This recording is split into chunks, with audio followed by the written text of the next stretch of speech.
10 ਤੋਂ गिरबां आने की नौबत आ गई है। फिर असी लेडीज अज बहुत मजबूर होकर इधर आया CEO मैडम को। बिस्मिल्लाहिर्रहमानिर्रहीम। ਅਸੀਂ ਤੁਸਾਂ ਆਗਾਹ ਕਰਨੇ ਆ ਤਹਿਸੀਲ ਅਜ਼ਰੋਨੀ ਇੱਕ ਅਪਡੇਟ ਤੋਂ ਇਹਨਾਂ ਖਵਾਤੀਨ ਨੇ ਕੀ ਮਸਾਇਲ ਹਨ ਅਸੀਂ ਤੁਸਾਂ ਅੱਗੇ ਦੱਸਨੇ ਆ।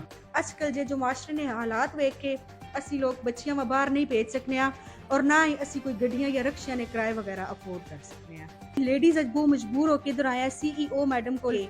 असां टीचर्स प्रोवाइड कीतियां वंजो। साडे स्कूल विच एक माई ना भी मसला है। जिस दिन तो साडी 2 माइयां जड़ियां ਉਹ ਰਿਟਾਇਰਡ ਹੋਈਆਂ ਉਸ ਤੋਂ ਬਾਅਦ ਸਾਡੇ ਗ੍ਰਾਮ ਵਿੱਚ ਸਕੂਲ ਵਿੱਚ ਕੋਈ ਵੀ ਮਾਈ ਨਹੀਂ ਆਈ। ਸਾਡੀਆਂ ਬੱਚੀਆਂ ਖੁਦ ਬਰਤਨ ਧੋਣੀਆਂ ਔਰ ਖੁਦ ਝਾੜੂ ਲਾਣੀਆਂ, ਜਿਸ ਵਜ੍ਹਾ ਤੋਂ ਉਹਨਾਂ ਵਾ ਮਸਲੇ ਮਸਾਇਲ ਦਰਪੇਸ਼ ਹੋਣੇ। ਇਸ ਤੋਂ ਇਲਾਵਾ ਇਹ ਜਾਏ ਕਿ ਅਸਾਂ ਪਰਮਾਨੈਂਟ ਟੀਚਰਸ ਪ੍ਰੋਵਾਈਡ ਕੀਤੀਆਂ ਵੰਜਨ। ਇਹ ਨਾ ਹੋਵੇ ਕਿ ਦਸੰਬਰ ਵਿੱਚ ਫਿਰ ਸਾਡੀਆਂ ਬੱਚੀਆਂ ਨੇ ਦਾਖਲੇ ਵਗੈਰਾ ਆਵਣ ਤੇ ਟੀਚਰਸ ਚਲੀਆਂ ਵੰਜਨ ਤੇ ਇਹ ਜੇ ਨਹੀਂ ਹੈ। ਅੱਜ ਅਸੀਂ ਬਹੁਤ ਮਜਬੂਰ ਹੋ ਕੇ ਇਧਰ ਆਇਆ ਇਸ ਵਜ੍ਹਾ ਤੋਂ ਕਿ ਮੈਡਮ ਅਸੀਂ ਰਿਕੁਐਸਟ ਕਰਸਾਂ कि टीचर्स आमन साड़िया बच्चियां जड़ा तालीम तो महरूम ना होवन, क्योंकि असन ही अफोर्डेबिलिटी नहीं होनी।